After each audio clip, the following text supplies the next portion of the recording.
Welcome to the Ethics Experts, where we're elevating ethics and compliance and HR to the strategic level it's supposed to be. Hey, this is the Ethics Experts. If it's your first time joining us, welcome. And if you are a returning subscriber, hey friend, hope you're having an amazing day. You look amazing today. You see what happens when you subscribe to the Ethics Experts? You get a bonus greeting on every single episode. So hit that subscribe button and join us as we change the world by making our workplaces better. Real treat today. I'm with Avani Desai, CEO of Schellman, and you're somebody I met a little while ago, and you're just making such great waves in a good way in your company and the way that you run your company, the type of culture you are building there. It's something that I think, you're just like a real next-gen leader, and I was excited to get you on and pick your brain about, how you kind of got to where you're at and what your principles are, or what principles kind of drive you in your organization. So welcome to the Ethics Experts. Thanks, Nick. It's great to be here. Yeah. So let's start with how you got to where you're at. It's been a kind of an interesting ride from what I know, but share with us how you kind of assumed the helm of such a cool ship. Sure. So I'm going to go back a really long time to before I was born. They say your journey is written in your stars. So, my parents were both born in India in the 1940s, and both my maternal and paternal grandparents believed that education is a ticket to success. And if you think about it, 1940s, India, that was a really progressive mindset when you consider that time period. But they passed that mentality onto their kids, who would then marry and have two daughters, my two older sisters. And at that point, they were still in India, but they knew that especially my dad, knew that if their daughters, my sisters, wanted to be successful, they would have to leave the only life they knew, the only language they knew, the only religion they knew, the only people they knew, with the hope that America would give my sisters future opportunities. And it would be they had to do this without knowing if that sacrifice was going to play itself out. So my family story is the prototypical immigrant story. So you can imagine what it's going to be like. So my parents arrived here in the States. Their college degrees didn't convert over. So my dad mopped floors. My mom made belts by the time I was born. So I was aware throughout my entire childhood how much my parents gave up for me, for my chance to have more. But they always insisted that despite any setback, they were happy because they saw a country that allowed their children to thrive. And that attitude and the way they were so determined and they were unfazed is where I get my drive. And that carries me through college, where I'm from an Indian family and the stereotypes are really true. I had to be either a doctor or an engineer, and I really enjoyed tinkering at a young age. I actually became really intrigued about how technology intersects business. So I focused on computer science, but I decided my real love was information security. And I somehow segued into working for an accounting firm. And it wasn't all how I thought things were going to go. But when I think back, everything I consider really exciting and attractive about a job, problem solving, data analytics, encouraging collaboration, that's where I found the Big Four, and I spent 10 years there. And it was a great firm. It was a firm that I had mentors and sponsors, educational opportunities. I made my best friends there. I credit my time there to be really pivotal for setting me up for success. But that wasn't the only thing going on in my life. So in 2012, I started in 2002. So 10 years later, 2012, I became a mom. And that created a huge shift and a new need for more flexibility. I needed a firm where I didn't have to choose between being a partner at the firm and a mother. And that's where I found Schellman. So the founder, Chris Schellman, reached out to me and asked me to help him with business development and marketing and grow the firm to make it, a top 100 CPA firm, a leader in cybersecurity assessments. And I really didn't know about that at all, like marketing and business development. I was a techie, but I knew what clients wanted. So as years passed, I joined, and then I started taking more and more off of Chris's plate. First, it was service delivery, then people and talent, then finance. And then in 2018, as a computer science major who only practiced computer science and technology, but I worked for a CPA firm, I passed my CPA, and I took this non-traditional route into this industry, and I became president of the firm. And then in 2021, we partnered with a private equity, and we weren't actively looking, but we recognized that if we wanted to grow and we had all these innovative goals. We needed a strategic partner with the right organization. So we partnered with private equity called Lightyear Capital. And that was in 2021. And it was a bit serendipitous because when they expressed interest in us, Chris was ready to retire. And we completed the due diligence process. And then October 2021, I became Schellman's CEO. What a ride. That's an amazing story. I want to go back to, I mean, you know, our careers take all these weird twists and turns. And when you were a little girl, or when you were first getting into, you know, the Big Five or whatever, you probably didn't imagine that you'd be doing what you're doing right now. So, I mean, all that is always so interesting, how those different, you know, paths, you know, sort of wind through the woods of life. But I want to go back to that foundational, you know, immigrant experience. I'm a first generation American myself. And, you know, a lot of the things you were talking about really resonated with me. And I want to hear a little bit from your perspective, like, what was the mantra you heard from your parents about what this country is? And, you know, obviously this country has issues and so forth, but that there's a view, there's a lens that, you know, immigrants seem to see this country in. And it seems in everybody that I talk to who have a similar background to us, there's like a similar refrain, you know what I'm saying? There's a similar sort of energy, or there's a similar messaging that seems to like really get embedded into the minds of, you know, their children, that allow us to sort of take advantage, perhaps, in a bit of a different way, or look at things with a little bit of a different perspective. What were those notes in the song of your life? Yeah, you know, this probably wasn't the most positive, but I can tell you and this shaped me, and I had to learn from this. So when we came to the US, we came to New York, then moved to Ohio. And my dad would always say, we are so blessed to be here. Like, we have so many opportunities. There's so many people who don't have these opportunities. And I remember coming home one day, this story will always live with me. I remember coming home one day, and there was some racist remarks on our our front door area. And I came in, and there was my dad, who was never home at 3:00. I came in and was like scratching it off, and didn't say a word to me. Like, I kept on asking what's going on, and he kept on saying, like, keep your head down. Like, at least nobody got hurt. I mean, just, it's okay. Like, things like this happen, but we're so lucky. Keep your head down. Like, don't make any waves, right? And that actually stuck with me for a really long time. And it was a bit detrimental in my career. Like, I would not raise my hand to talk about issues that I had, right? I was head down, really great work. Partners would always put me on things because I got a lot of work done. But you know what didn't happen? I was never invited to the seat at the table because I never challenged anyone. And I wasn't thinking out of the box, and I wasn't like pushing people.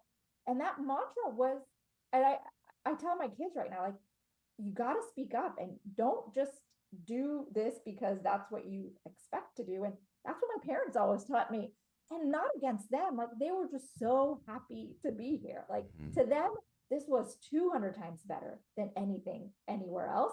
So why are we going to make a big stink about it? Like, yeah, we can just paint over it, and life goes on. And we're still at a place where we have so many opportunities, the American dream, and they lived it. Like, my dad kissed the airport when he flew into LaGuardia. Like, he was just so excited to be there. And that excitement, I mean, he was the most patriotic person, like, Right. you know, but things like that, like later on in life, I was like, well, I should have said something, and we should have said that's not fair. And I mean, but we learned from it, and I've learned from it. And I learned that it's not that my voice wasn't being heard. It was, I wasn't raising it. Yeah. Yeah. So, I mean, that's an interesting story. You know, the advice he gave, or that perspective he gave, was his. And I'm sure that as, you know, a parent, he was trying to give you the best advice and the best perspective. And many times as parents, I mean, it sounds like we have kids that are kind of around the same age. You kind of don't know if you're screwing them up or not. You know what I'm saying? Like, we'll see what kind of therapy bill my kids have when they're older. But you know, it's interesting. We tell our kids certain things, and those things become sort of like foundational pillars in how they see the world. And then at some point later, they see the world differently, or something like that. you know, this thing about speaking up and making your voice heard is obviously the sort of antithesis to the, you know, the keep your head down kind of mantra that you kind of absorbed at some level. Walk me through that process of, you know, you kind of recognizing that, you know, my voice isn't being heard. I'm just not speaking up, and walk me through that. Like, what was that, you know, what was that blossoming like? You know what I mean? Yeah. So this was about 10 years ago. I was preparing for a big panel in front of 1,000 people on blockchain. And the moderator was someone who really didn't know much about blockchain. And it was me and two other people, and we were on this panel, but we were preparing for it. And so I educated the moderator on blockchain, the compliance issues of it, the risk, and so forth. And there we are on stage in front of 1,000 people. Like, this is stuff that I really knew. Like, I was the expert when it came to this. And he asked the question, but before I could even answer, he answered the question for me. And I sat there and I didn't say anything. And we went on and I answered some questions, and then I got off stage and I was like, what just happened here? Yeah. And someone came up to me afterwards and pulled me to the side and said, why didn't you stop him? Like, I've seen you talk before. Like, I know that you know this stuff. And why didn't you say anything? And that was it. Like, some light bulb went off in my head. And I'm like, yeah, why didn't I say anything? And I just needed someone to tell me. Like, no one had told me in my career that they realized it in front of 1,000 people and I didn't say anything. Right. And that was it. That after that day, like, my voice was heard a lot. And even to today, like, you know, it's not that, it's just, I speak my mind, and I will tell you when I'm wrong, and I will tell you when I think something needs to be discussed. And you can do it in a very kind and empathetic and compassionate way. In my mind, I always thought, if I say something that is negative or is not the same thing someone else is saying, that I'm going to be looked down upon. I don't know why. I mean, that was just something that I grew up like, just keep your head down and do good work, and people will see your good work. And, but then I realized, no, if you want a seat at the table, you have to be part of the conversation. And that conversation, you're going to have discussions, and those discussions are going to lead to ideas. And those ideas, some will be good, some will be bad, some you're going to fail. You're going to fail fast. But at the end, you're going to have really exciting initiatives.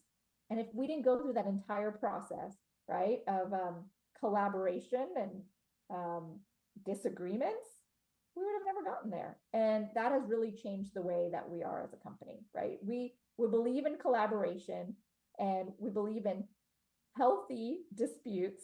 But at the end, we come up with our path forward.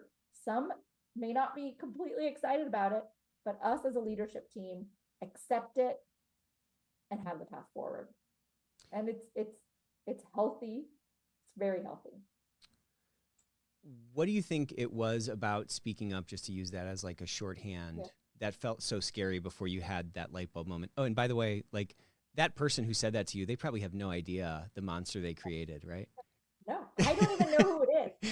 And I thought about that the other day, and I was like, gosh, I wish I knew who that person was, because I owe them a lot. Yeah. Right? And then I started thinking about, gosh, there's all these people in your lives that, you know, it's like the butterfly flap, like, you don't realize, or they don't realize the impact that they make. But this person made a significant impact. I would not be here Isn't that wild? I mean, that's so wild, stuff like that. I'm thinking of a kind of a similar story. I had a friend who just made this offhand kind of comment to me once, and it just stuck with me so much, and it ended up giving me so much confidence, and it just kind of set me on this different path. And it is that butterfly effect. I mean, it's absolutely wild. So let's go back to my question though, about like, what was it about speaking up, or what was it about that picture of, you know, someone who was willing to speak up, that seemed like so far away from you? Because the way you described your like ability to speak up and really kind of drive toward an idea meritocracy, which is essentially somewhere where, you know, ideas can stand on their own, and task conflict is different than personal conflict, and those can be sort of totally separate, and you can just get to the best idea together. that many Correct. times, like you used the word empathy, you used the word, you kind of have an implied humility in what you described. And many times that's kind of the opposite of the caricature that we see of sort of someone who's always willing to roll their sleeves up and sort of elbow into the table and so forth. Talk to me about that like dichotomy. Yeah. So I think it all really started where my parents came here. They came here on a visa and everything. But there was always this, if we aren't successful here, if we get somebody upset, are we going to have to go back? Like, I think that was kind of the mentality. And it was never said in the house, but that undertone was always there, right? And I was born here. I was born in Cincinnati, Ohio, right? I wasn't going to go anywhere. But I think that's where the fear came. The second thing, and I'll be very honest, is my whole family were people pleasers. And so the fear of someone not liking me was very difficult. I mean, it has taken me a long time to overcome that. Even as a manager, I disliked giving feedback because I was worried giving negative feedback would have meant that the person wouldn't like me. But what I've learned through these years, like giving feedback is the kindest thing that you can do, right? Timely feedback is so kind because you're telling someone how they can be better, right? And they have to, the person on the other side has to take it, understand, and want to be better. But, if you don't give timely feedback, you're going to get to a point where the straw on the camel's back, right? And then you get feedback and say, okay, this isn't working, right? And then the person leaves and you have a horrible relationship. Like giving feedback right on time, right when you see an issue or right when they do something wonderful is so kind. And I had to learn that. And that doesn't mean people aren't going to like me. I think people respect that, and they respect transparency builds trust. And I think they respect that, if you have open communication, you're going to be better. And that's what I worried about. I worried about like speaking up means people wouldn't like me. Yeah, I struggle with that myself sometimes. The feedback thing or like the likability thing. And it ends up, kind of creating it's kind of like a false kindness in a way. Yeah. You know what I'm saying? Yeah. Like where you're not actually being candid. I mean, if, there's a way to be, to your point, transparent, candid, and kind at the same time. Those aren't mutually exclusive things. And like, if reality is truly our friend, then we should be able to talk about, the strikes and the balls and the pitches in the dirt and the home runs and all those kinds of things without it being, I don't know, an attack on the person or something. I don't know. Correct. I don't know like what the root of it is. It's just like, I mean, everything you're saying, I'm like, yeah, absolutely. I agree. And yet I still sort of find myself sort of struggling with that from time to time. Cause I'm like, maybe it's like, I think people are like so fragile or something. I don't know. It's bizarre. But like, if I say, some negative feedback, then they're just going to like fall apart or something. I don't know. How did you work through that? Go ahead. Well, I realized we're not giving them enough credit. Like I am making assumptions for this person. Yeah. Good point. Resiliency. Right. And I shouldn't. Like Right. maybe it's on me. Maybe if someone gave me bad feedback, I'm not going to be resilient. But that's like, I was putting it on someone else. Like I was making those assumptions, and you're not a good leader when you do that. Right. Like, and I started realizing, so I listened to this podcast by Adam Grant about radical transparency. And how do you build a hyper performing culture in an organization by being radically transparent? They talked about Bridgewater, and they talked about, they would find the lowest performer and they would put him or her on the stage and they would tell everyone that they're a low performer. I'm not going to do that. But what I took from that is we can be transparent. And the earlier you are transparent, right, is the longer someone is going to have to become better at something. And the longer someone's going to have to exploit their positive skills and learn how to mitigate the risk from their negative skills, right? And if I wait an entire year to give someone feedback and I say, this whole year you've been a horrible performer, they have zero time, right? Now I'm going to exit you, right? There's nothing kind. I mean, there's nothing right. compassionate about that. But if I see on week one that this person is struggling, maybe that's all they need is, and it has worked. Like we have given, and I do it today, is like feedback in real time. And we don't wait for performance evaluations. We don't wait for a one-on-one. It's, hey, give me a call. Let's talk through this. How can I help you? What are you? And then we realize maybe there's a personal issue. Maybe they're going through something.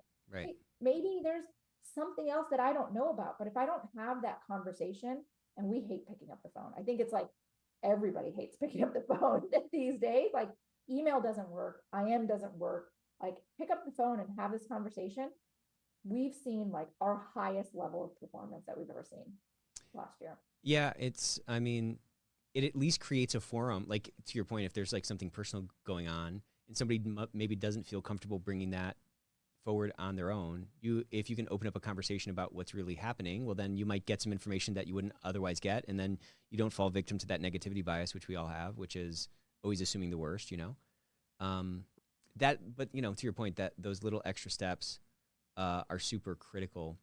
So let's go back. The light bulb turns on for you. You feel more confident speaking up. You feel more confident letting your voice be heard. How did you see the trajectory of your career change, kind of around that moment forward? Yeah, it did. I mean, I started seeing an upward, and it was all confidence. It is so interesting how confidence can change the way that your trajectory goes. I was technically confident. I think I always was technically confident, right? But once I had that voice and once I started asking, right, I started getting that seat at the table, and my ideas were shared, and some were used, some weren't, and some were collaborated and made better, and some were shut down. And those were all such great learning experiences. Like, I think grit is so important. And I tell my kids this all the time. Like, if you keep your head down and you just do work and you're really good at it, like, you don't have that adversity that you need to realize what is good and what is not good, right? So I started getting like those ups and downs of really high because things were good, and then really low because I screwed something up, and really high. And all of that, my trajectory started going a little bit higher, right? And it wasn't easy. I didn't get to from point A to B in a very traditional way. I took a lot of bounces around, but my trajectory changed. And I think it was because, one, I had confidence. Two, I no longer had the fear of failure. People ask me, what is the number one advice that I can give you? I'm like, don't fear failure. Don't.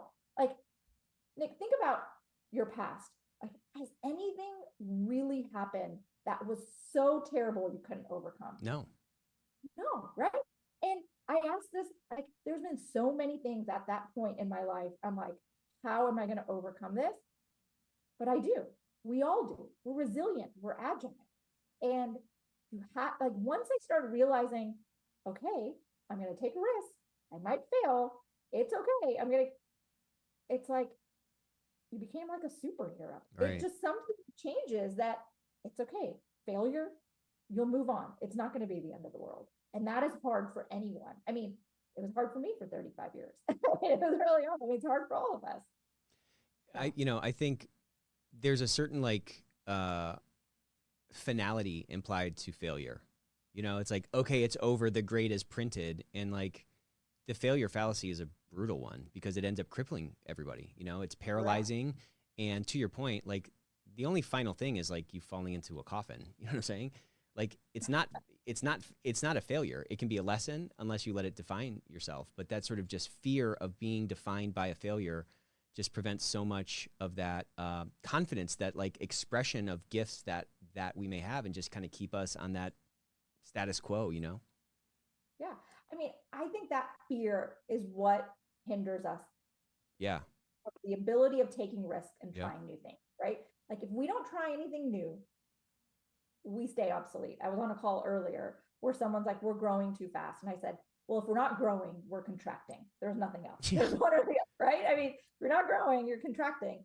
And that, and I understand there's stress and anxiety, there's impact on mental and physical health, but overcoming that fear of failure and embracing, like, you have to embrace that the possibility of making mistakes is going to make you confident. It's going to make you resilient.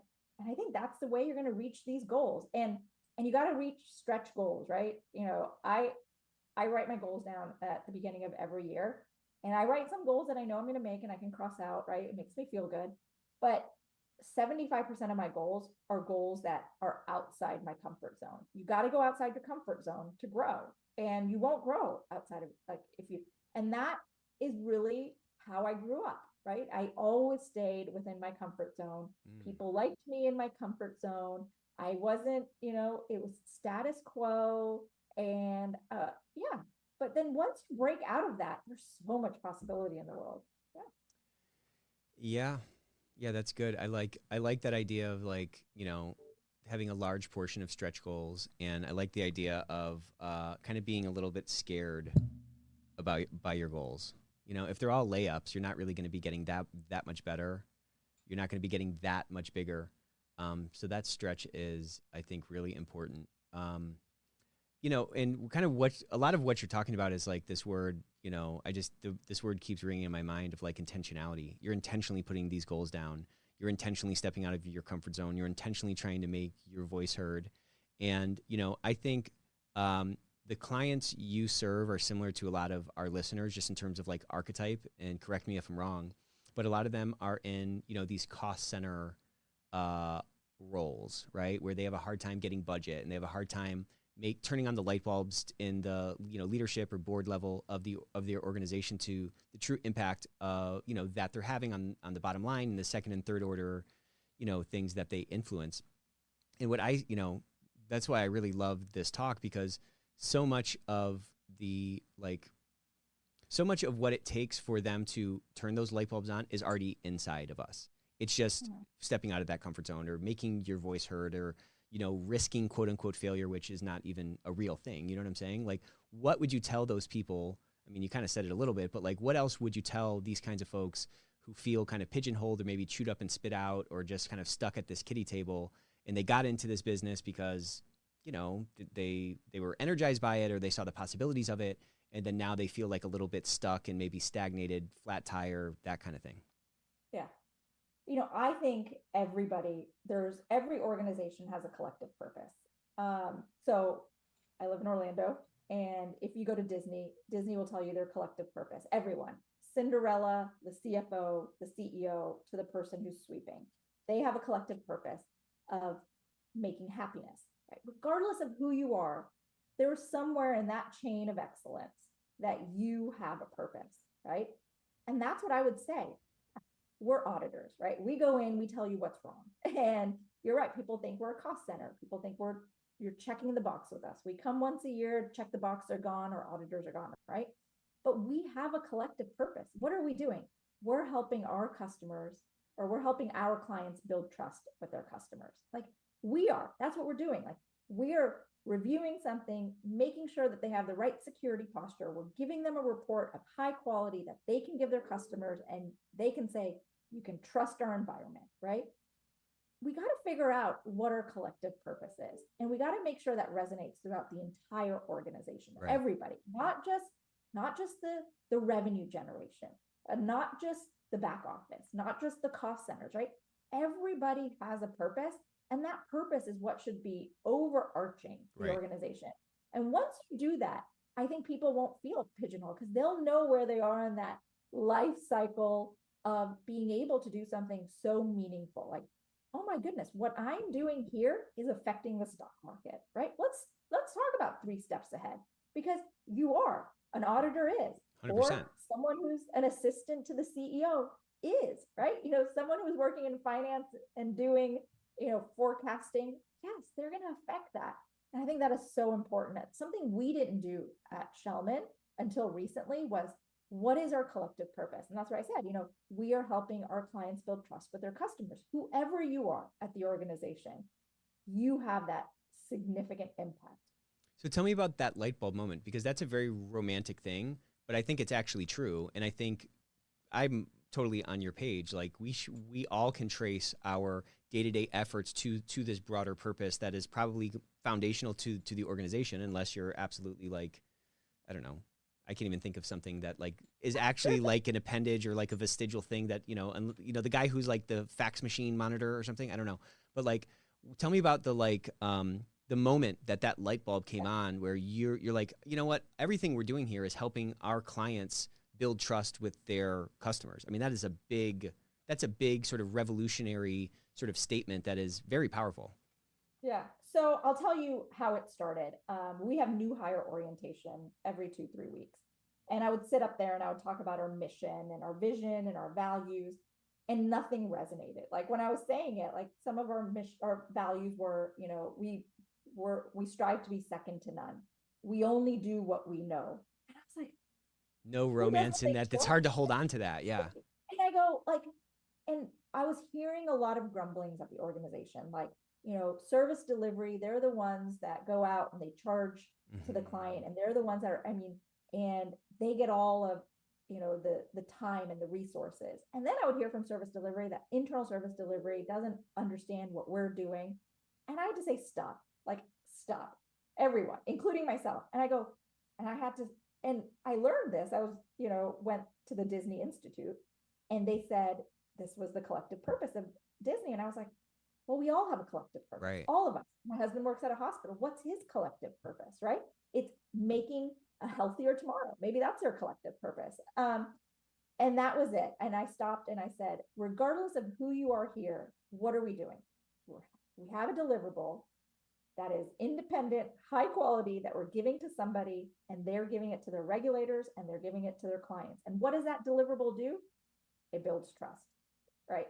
And that was it. That's what we do. We help our clients build trust with their customers. But then it also brought everything together. We did a complete revamp of our values, our mission, our vision, and we created something called the chain of excellence. And it is this chain where everyone is involved. And what is it? Like, it is, we commit to people first. We, openness builds trust, and we never stand still. Those are our 3 new values. And that's what it is. It's innovation, transparency, and people, right? And that all took a lot of work to get there. Sure, but, yeah. But it resonated. And what we did. Well, that's how you know it's working. You know what I'm saying? Yeah. And I actually went out. We were on a Zoom call, and it was probably 100 of our employees. And I said, if anybody can write the 8 core values of the firm in the chat, I will give you $1,000 of my own dollars. No one knew them. How do you have guiding principles when you don't even know what they are, right? But these 3, it all kind of works itself together. Can you say them again? Openness builds trust. Oh, so first is commit to people first. Okay. Openness builds trust, and never stand still. Never stand still. But don't grow too fast. Just kidding. So you roll this out, and I think a culture initiative like that is you obviously don't want to redo it all the time, but you know that when you get it right, there's different changes. There's a different, there's like a different energy in the room or something. Talk to me about like how it felt on those new higher orientations, or how they feel now versus like how they used to feel, Yeah. Oh, well, it meant something. Yeah. Right. We were half lucky, half talent, right? But we've made decisions. Some have been great, but we're always kind of growing, so our decisions were good. But we didn't have guiding principles around our decision, and I think that was detrimental. And now people realize that when we hire someone, do they have these 3 core values? When we acquire a company, do they have these 3 core values? When we bring on a client, do they have these 3 core values? Transparency is really important, right? If we're doing an audit, right? And so the whole room, it was just like an aha moment for everyone, that now we have this criteria that we can push everything on. Do we want to bring on a new supplier? There's just so many things that we can say, well, do they meet these 3 guiding principles of ours? And decision making became really easy. Totally. And so it was a real aha moment. And we now use it when we interview people. And it's actually they're actually serving to guide you, which is what they're supposed to do, right? Like I always picture a business, or like, for us, we're trying to climb this mountain, and there's this path up the mountain, which is our purpose. And there are these guideposts that are values that should guide us on that. But to your point, we kind of went through the same thing. We used to have 10 values. Nobody could remember them. But if it's working, then those guideposts, those, road signs actually do keep you on the path. And it does simplify so much. Hiring, whatever, like business decisions, like you at least have an algorithm or you at least have a true north that you can, use to kind of sort through. I mean, because I don't know. I mean, every day it's something different. Every day it's a new challenge. Every day it's a new decision you have to make and whatever. And if you're just constantly kind of shooting from the hip and making it up as you go, it's a very stressful place. And it's and the outcomes just aren't as, you're not going to keep everybody as aligned, Yeah. So a couple of things I wanted to kind of talk to you about some more. Like what, when I talk to you, before the show, and then, you're kind of alluding to it now, this people first thing, I think 20, 30 years ago, we would have gotten laughed out of the room kind of even talking about it. What do you think is driving the change to where now not only can we talk about it without being like ridiculed openly, but actually it's enabling your business to kind of accelerate at a pace of change and a growth rate that's, probably orders of magnitude, above average. What's changed, and and how do you kind of live that out in a way that actually your people believe it? Sure. So I think what has changed is there's finally real evidence that committing to people, decreasing attrition, increasing retention has a direct ROI impact. And we see that. And I mean, I know I see it. Every time I lose a person, it takes me 2 people to bring on to get them up to speed and do the same amount of work that one person can do, right? I got to retrain to distracting, right? The managers are distracted, the partners are distracted, operations is distracted, right? But if we could have committed to people, and if we can give them a customized employee experience, or we can become, I say, I want to become a destination workplace where people come, right? When they want to start a career. If we can do that, and we can save, like, if we can have them think it's not a job and it's a career, and they stay here for a long time, our clients are happier. They're promoters for the company. I mean, there is a significant direct ROI to the organization. So I think that has changed, that we never had that data before, right? And especially now, I mean, we're a professional services firm. We don't make widgets, right? And so if I lose a person, I lose a relationship. I'm losing someone who has this one-on-one relationship with a client that is so impactful. And I realized that. So what have we done? I think the biggest thing has been, we ask for feedback and we actually do something with it. So we ask for it, we look at it. A lot of the things we implement, because we don't have this bureaucracy, or we tell people we're not going to do it, right? So I've gotten questions a lot about 4-day work weeks. And today we're not going to implement it. I may change my mind in the future, in a year or 2, but right now we're a professional services firm. Our clients are open on Friday, and we need a certain number of hours, right? I may change my mind, but I get that feedback, and I'm very transparent about why we're not going to do it. That has changed how people feel about the company.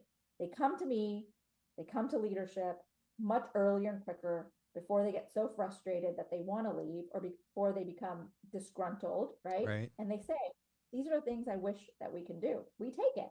And then we let everybody know, yes, we're going to do it, or no, we're not going to do it. And that's it. It's that radical transparency that I do personally with my team, but also we expect people to come to us and be very transparent about it and feel comfortable. We have an email that comes to myself and the COO, and that says, tell me the concerns that you have, and send us an email, and we're going to look at it. And not only tell us what's wrong, but give us what you think a solution is going to be. People come up with phenomenal solutions, right? Better than I. Yeah. Yeah, you can start kind of crowdsourcing some stuff, and it's not all on you to do it. But I guess let me ask you it a different way. Everything you described, everyone had the sort of possibility to do that a generation ago, right? There were professional services firms a generation ago. I mean, if you don't have the actual data, there's at least the implied data or the implied pain in the neck of having to hire somebody new, right? Like that whole cost of hiring somebody new was known, and yet everything you're talking about seems like so revolutionary. Is it just our generation is more open to being transparent, that you're more open to the role that you can play as a servant to your organization? I mean, it's some kind of it seems like some kind of like secular mindset shift or something that's allowing for this kind of management, or it's allowing for management like this to generate, outsized returns or better workplaces or, destination workplaces, whatever you want to call it today. And it wasn't really possible 20, 30, 40 years ago, or it was at least a lot more rare, Sure. So I think there's a couple of things. One, I think this great resignation really hurried everything up, right? I mean, the talent shortage has been very difficult for everyone. So when you have talent shortage and you can't go find it, you got to keep people happy. Mm-hmm. So I think that accelerated this whole people first. But I also think that, you hear the negatives about this generation and that generation of, they want more work-life integration. I think it's great. They know what they want and they ask for it. And my generation was keep your head down and, get your work done. I think this is great. We're just shifting the way we work, but it doesn't mean we're not more efficient or we're not more innovative. We're just doing it a different way. And it's on me to change for that next generation, right? I can't, our industry, accounting firms and audit firms have always said busy season, you're working 60 hours, 70 hours a week. But why are we looking at performance based on hours? Why don't we look at performance based on outcome? Mm-hmm. So do you really have to work 70-hour weeks? Like people are probably sitting there just logging time because they have to hit. There was no. I mean, we've both lived it. That's exactly what people are doing. And I was like, well, why are we doing that? Well, shouldn't we like reward people for doing quality work in 40 hours instead of reprimand people for doing okay work in 60 hours, or be really happy with people who do shitty work for 80 hours? Right. I mean, what's going on here? Like we are looking at the wrong outcomes, and this generation is finally telling us that. And I think it is a great shift. I'm excited about it because it changes the way that I look at things. I want to be performance-based outcomes, not tenure-based, not hour-based, not billable hour-based. I want quality performance based, deliverables. That's what I want. I feel like there's probably some kind of like comfort in looking at those hours. It's like you don't have to look at the sort of complex machine that is this sort of professional services organization. I can just focus on these inputs of just hours, boom, and I just let the procedures sort of take care of themselves, the reports issue and take care of themselves. What do you think that is? I mean, what do you think? Like, why? I mean, there's still people that are holding on to that thing. I mean, everything. I think 20 years from now, everything you're saying is going to be like the way things are done.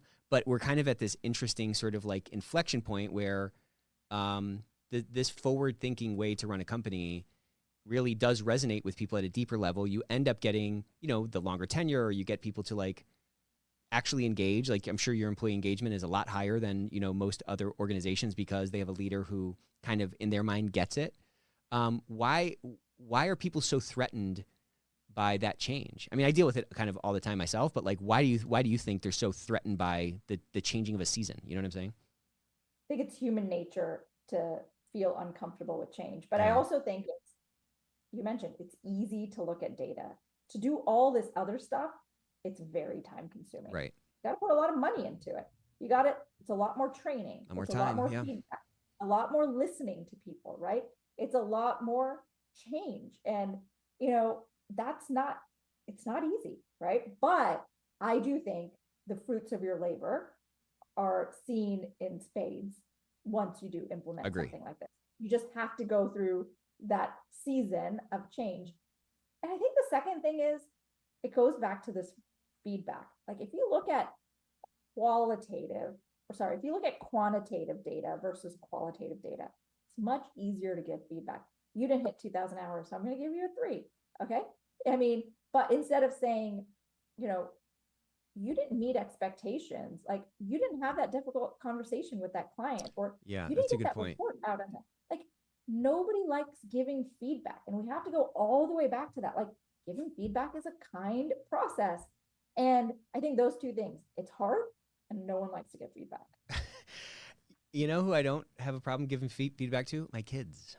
And, you know, my parents were pretty transparent with their feedback to me, and I still felt loved. You know what I'm saying? Like, I didn't feel like, you know, I was living in a doghouse or something, but they had expectations and I met them, and I still felt, you know, their love and their guidance and all those kinds of things. It's bizarre. You know, I spent all this time talking about, like, you know, we need to bring our whole selves to work and, you know, not kind of draw this weird line of demarcation between, you know, the work me and the at home me and so forth. But I still tend to do that and think that I can't have that same kind of relationship. Not that people are my kids, of course, but like you can have both of those things. You know what I'm saying? That transparency, that clear expectation setting, and a caring acceptance, and those are not mutually exclusive in the work world. You know what I mean? You know, one major thing that I forgot to say is feedback is good, but if you don't let them know what the accountability measures are, that you have to do that early on, right? You have to say, these are our firm goals. These are your goals. This is what you're going to be accountable for. And then I'm going to give you feedback. It's true. You have to have all of that before you give feedback. Like I just can't come to you and say, hey, Nick, like you did a terrible job. You didn't do this, this, and this. And then you say, well, I didn't know I was accountable for it, right? Just setting up all of that early on, like these are your KPIs. These are your Q1 goals. And then if you don't meet these, you have a level of accountability and this is what's going to happen, right? Like people love that. Like I love it when I know what the next 5 steps are going to be, right? Right. There's no anxiety. There's no me thinking at home of like, oh my gosh, what's going to happen if I don't do this? Well, I know this is what's going to happen, right? It's transparency, but it's also, I think it decreases anxiety for people. Yeah. I mean, you know, imagine going to a class, you know, a test for a class, and like you have no idea what's going to be on the test. Not that you don't know the questions, but like you don't even know what the test is going to cover. I mean, that's obviously like a bizarre way. It's a bizarre test. Okay. So what was it? So you're in, you know, Big Four, have a great career there. You're a blockchain expert. You're an expert of the intersection of tech and business. What was it about the Schellman opportunity that made you think, you know what, I'm going to roll the dice and kind of hop over here? What did you see there that like allowed you to leave what would have been a phenomenal career? You probably would have been partner by now or beyond or something. Like what piqued your interest? Yeah. You know, I needed more autonomy. And I think at large organizations, sometimes that's really difficult to do until you get to a certain point. And I wanted autonomy. I wanted flexibility. I was a mother. Yeah. And I didn't want to choose between being a mother and a partner. And I felt at that time at the firm, I would have to choose between being one or the other.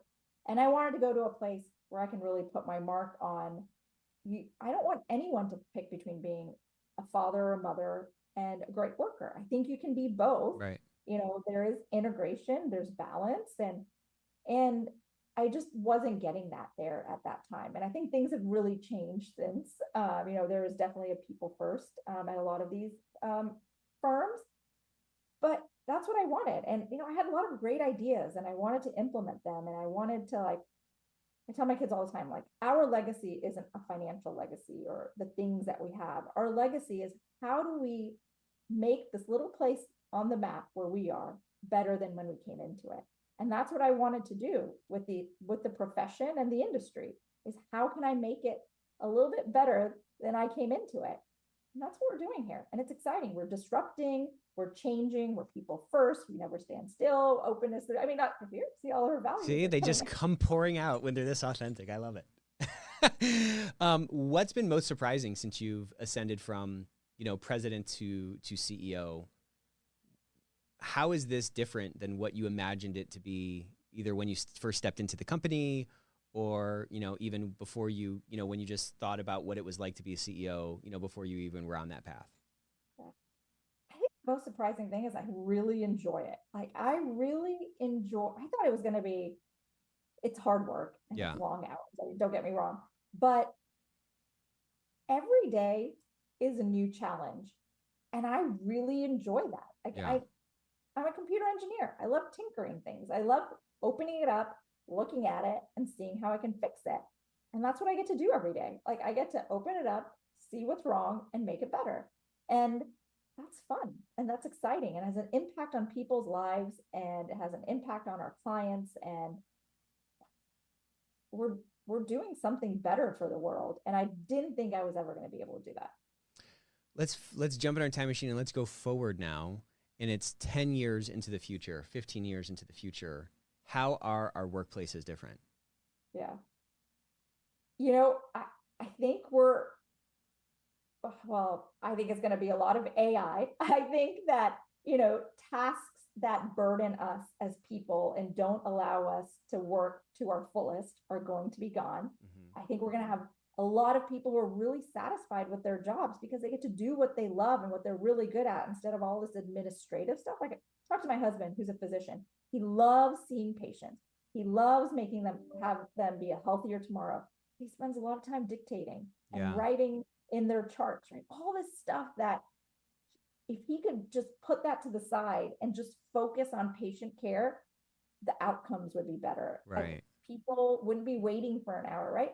I think that's the future. I think we're going to take technology, enable it, not us to lose our jobs, enable us to get skilled and upskilled where needed, but enable us to be really content and really good at what we do, because that's what we're going to focus on. I love that vision of the future. I would love to get some of these mundane tasks that weigh me down off of my plate. That'd be phenomenal. This has been great. This has been a really fun time. I appreciate you being so generous and sharing so much of your philosophy with us. And people can find you on LinkedIn and at Schellman. Is it Schellman.com? It is. Yep. Schellman.com for, and you guys specialize primarily in like SOC 2 audits, cybersecurity audits, things like that. Okay. SOC 2, PCI, high trust, FedRAMP, and pen testing. Okay, very good.